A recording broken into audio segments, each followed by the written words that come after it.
A gente vai falar sobre uma mulher que nasceu na Tchecoslováquia, trabalhou como camponesa na Alemanha, formou-se em agronomia, veio para o Brasil. Aqui ela se naturalizou e se tornou uma das mais importantes cientistas do mundo. As suas pesquisas foram fundamentais para que o Brasil desenvolvesse o pró-álcool e se tornasse o segundo produtor mundial de soja. Sabe quem é? Por seu trabalho, ela foi indicada ao Prêmio Nobel em 1997. Adivinhou? O Globo Ciência de hoje presta sua homenagem a Johanna de Berhainer.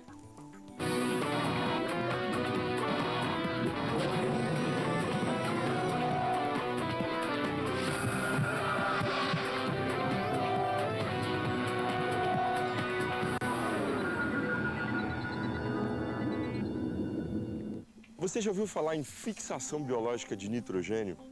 Pois este foi o tema das principais pesquisas da doutora Johanna de Berhainer. Johanna de Berhainer nasceu em 1924 em Aussig, na Tchecoslováquia. Seu pai era físico-químico e foi professor de química da Universidade de Praga. Era também proprietário de uma pequena fábrica de produtos químicos de uso na agricultura.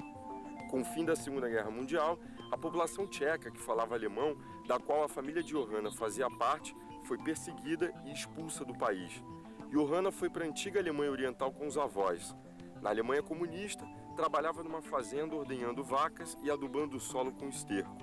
Quando os avós morreram, Johanna reencontrou parte da família na região de Munique, na então Alemanha Ocidental. A mãe havia morrido num campo de concentração em Praga. Continuou a trabalhar como camponesa e iniciou o curso de agronomia na Universidade de Munique. Lá, conheceu o estudante de veterinária Jürgen de Berhainer, com quem se casou em 1950. No mesmo ano, os dois emigraram para o Brasil e Johanna começou a trabalhar em microbiologia do solo no antigo Serviço Nacional de Pesquisas Agronômicas em Seropédica, no estado do Rio de Janeiro. Johanna de Berhainer naturalizou-se brasileira em 1956 e viveu em Seropédica até morrer em outubro de 2000. Esse aqui era o sítio onde morava a doutora Johanna de Berhainer. E quem vai conversar comigo é o marido dela, o doutor Jürgen de Berhainer. Ele é veterinário, mestre e doutor em medicina veterinária e pesquisador da Embrapa. Por que vocês decidiram vir para o Brasil? O pai da Johanna nos convidou. Eu, na época, ainda era estudante. A situação na Alemanha era difícil. A Johanna já se formou em agronomia. E nós chegamos aqui para ver o que a gente pode fazer. E a Johanna conseguiu uma posição no antigo Instituto de Ecologia e Experimentação Agrícolas do Ministério da Agricultura e começou a trabalhar. Quantos filhos vocês tiveram? Nós temos 3 filhos. E netos? Quantos netos vocês tiveram? Nós temos 10 netos. 10 netos? A Johanna foi a Cairo uma vez representando a academia por causa de uma reunião de população, não? De demografia. E ela disse, puxa, eu vou lá, já tenho 3 filhos, eu deveria ter nenhum para ir lá, para conseguir diminuir a pressão da população sobre a terra. Como é que era a doutora Johanna em família? A Johanna conseguiu de combinar o trabalho com a dedicação à família. E ela agiu como exemplo para as crianças seguem o exemplo e se desenvolvem. Nunca tivemos nenhum problema com a educação das crianças. E eu me lembro muito bem no início, eu nem sabia bem português, uma colega lá da universidade me falou, sua mulher é formidável. Eu nem sabia a palavra formidável naquela época. Mais tarde eu vi, de fato é. Qual foi o legado que ela deixou para a família? Para o senhor, para os filhos? Ela deixou um exemplo, não? Para pensar no futuro, pensar no presente. E qualquer ação ela tem consequências. Então, se nós tratamos bem a natureza, desenvolvemos bem a agricultura, que ela seja sustentável, isso tem futuro. E nós precisamos do futuro.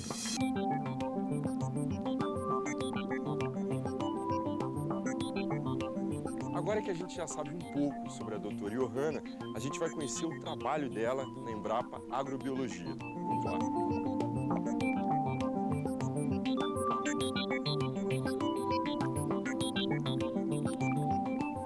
As pesquisas da doutora Johanna eram sobre a fixação biológica do nitrogênio. Quer saber o que a levou a iniciar as pesquisas? Ela mesma vai contar. Você vai ver agora um trecho de uma entrevista que ela deu ao Globo Ciência em 1986. Logo que cheguei, fiquei impressionada pelo verde exuberante da vegetação, desses gramados, e sabendo que não há fertilização nesse caso, fiquei sempre pensando que deve haver uma outra fonte que ajuda a adubação das plantas, que não se conhece em regiões temperadas. Quem vai nos contar essa história toda é Maria Cristina Prata Neves, ex-aluna e colaboradora da doutora Johanna, bióloga, doutora em fisiologia vegetal e foi pesquisadora aqui da Embrapa. Que bactérias que a doutora Johanna descobriu e para que elas serviam? Bom, foram várias bactérias, um total de 8, e a história toda começou com a Bairíndia fluminense.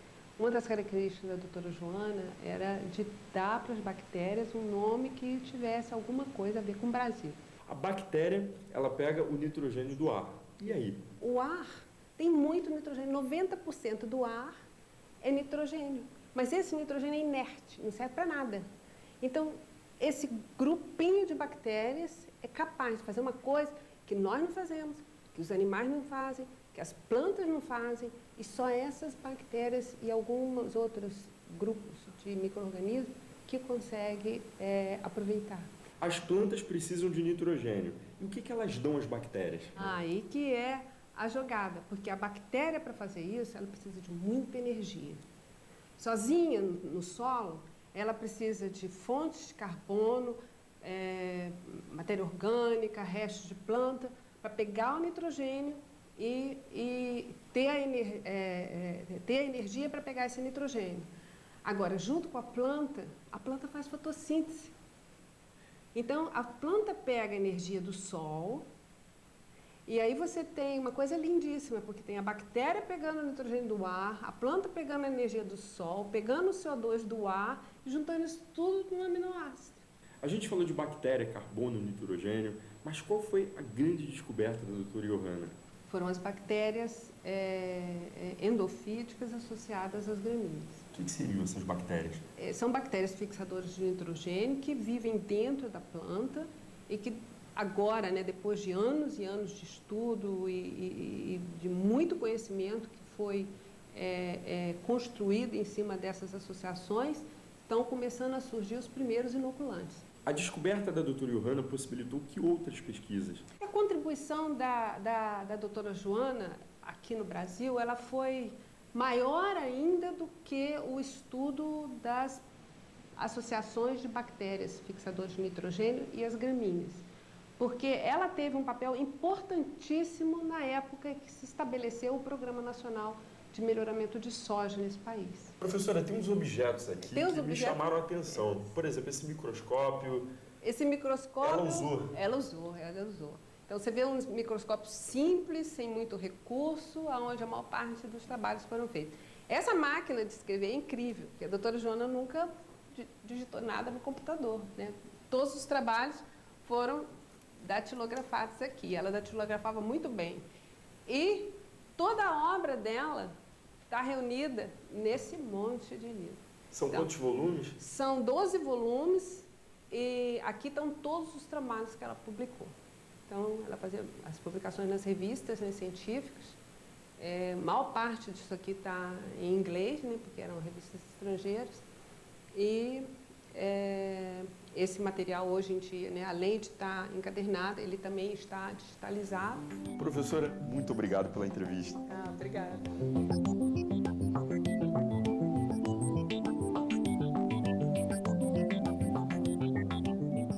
O trabalho da doutora Johanna de Berhane é reconhecido no mundo inteiro. Ela recebeu prêmios e homenagens em diversos países. No entanto, ela é praticamente desconhecida aqui no Brasil.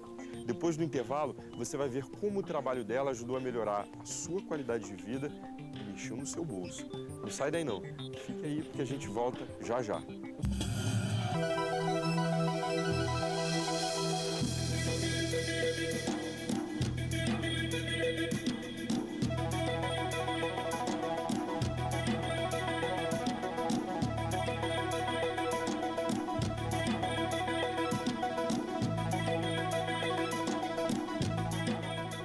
Novo Ciência está de volta, direto do Laboratório de Microbiologia de Solos, aqui na Embrapa Agrobiologia, em Seropédica, no Rio de Janeiro.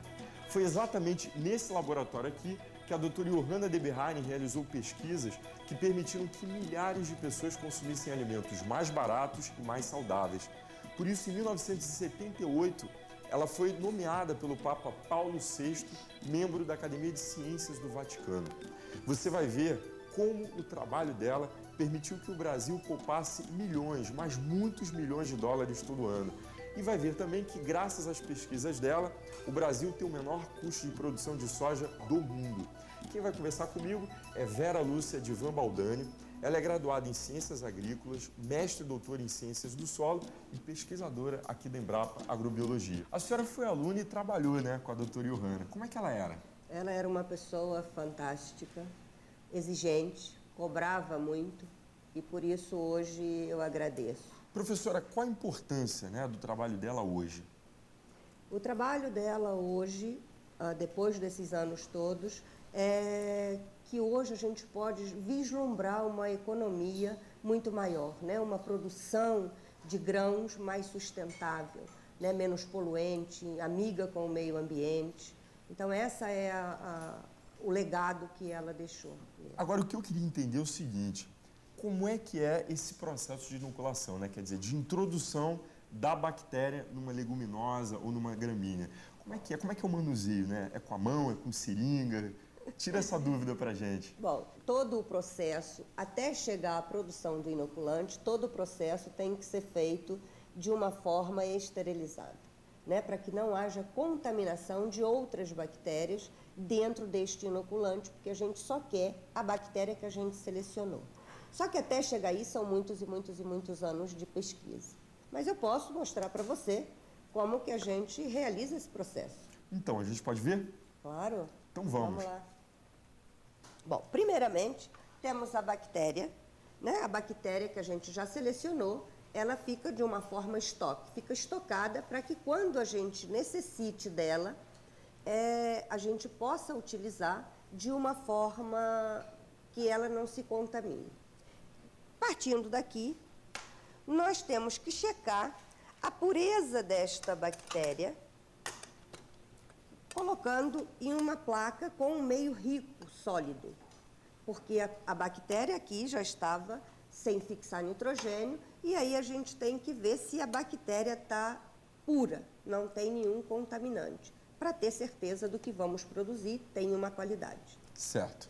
Aqui, desta placa, que é com o meio rico, nós transferimos para um meio...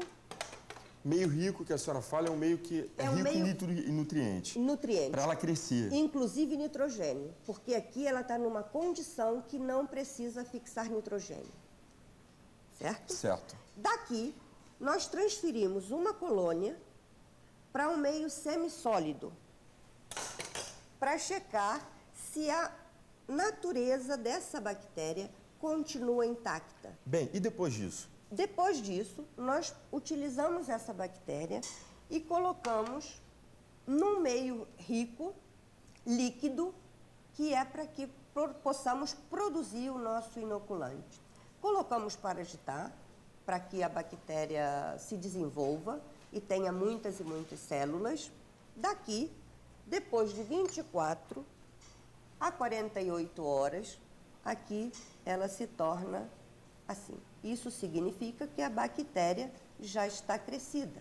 Vamos lá, para que serve essa turfa nesse processo aqui? Bom, a turfa serve como um substrato para a bactéria, né? Então, essa bactéria, nós pegamos esse inoculante, que está aqui, com uma seringa, nós tiramos uma quantidade X, de 75 ml, vamos dizer aqui, desse material,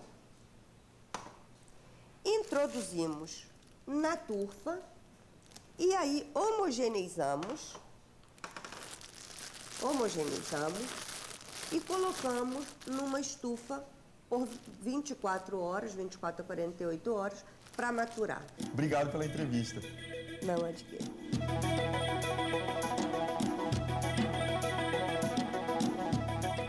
A descoberta das bactérias do bem levou à necessidade de novos conhecimentos. A gente vai para o laboratório de genética.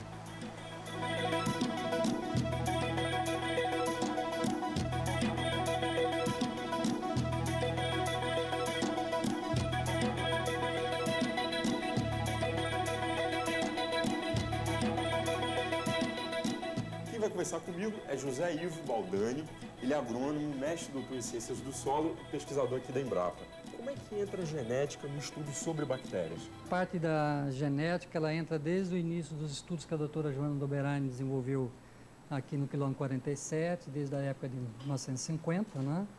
E onde nós tivemos a oportunidade, durante essas 3, 4 décadas, no isolamento de diferentes bactérias fixadoras de nitrogênio associadas principalmente às gramíneas. Nesse caso aí nós estamos olhando a cana-de-açúcar, o milho, o arroz, o sorgo, né? Então, com o isolamento dessas novas bactérias, havia necessidade de você fazer a caracterização molecular delas, para classificá-las, né? E, em termos taxonômicos.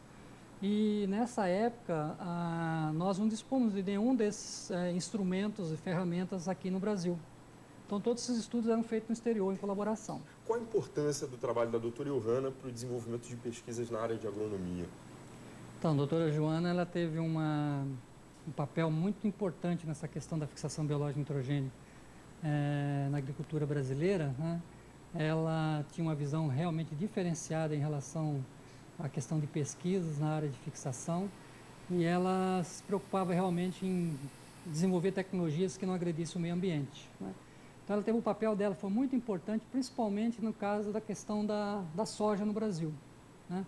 Ela foi uma das pessoas que conseguiu sensibilizar os melhoristas de soja para que inserisse no programa de melhoramento a questão da fixação biológica de nitrogênio, né? Com isso, o Brasil deixou de ficar dependente de fertilizantes nitrogenados para essa cultura. Você não há necessidade de se adubar a soja, né, como você faz para outras culturas. O senhor falou de benefícios ambientais. E o país, o que ele ganha? A sociedade, né? O que ela lucra? No caso da soja especificamente, vamos tomar a soja como exemplo, né? Os cálculos que têm sido feitos, né, mostram que a economia que você faz com a não aplicação dos fertilizantes nitrogenados na cultura da soja no Brasil, eles rendem anualmente em torno de 6 bilhões de reais ano. Então, essa é uma economia bastante grande, né, considerado a área plantada no Brasil, e que esse recurso deixa de ser aplicado pelos agricultores, tornando-se a cultura muito mais rentável. Professor, o que a gente pode esperar do futuro da produção de alimentos e de biocombustíveis, né? Bom, a expectativa nossa é que você tenha uma produção, as culturas com produções equivalentes às atuais ou até maiores, obviamente com uma redução na aplicação dos fertilizantes nitrogenados, né? Em função da utilização dessas tecnologias de inoculação. É isso aí, professor. Obrigado pela entrevista. O trabalho da doutora Johanna de Berrania ganha cada dia mais importância com a necessidade crescente de novas fontes de energia e de aumento da produção de alimentos. Embora quase desconhecida no Brasil, ela é a 7ª cientista brasileira mais citada pela comunidade científica internacional e a primeira entre as mulheres. Além do resultado das suas pesquisas, ela deixou mais de 500 trabalhos publicados e um legado inestimável. Ela treinou seus alunos e colaboradores e vários deles alcançaram posição de destaque na comunidade científica, dando assim a continuidade ao desenvolvimento da ciência aqui no Brasil. Até a próxima!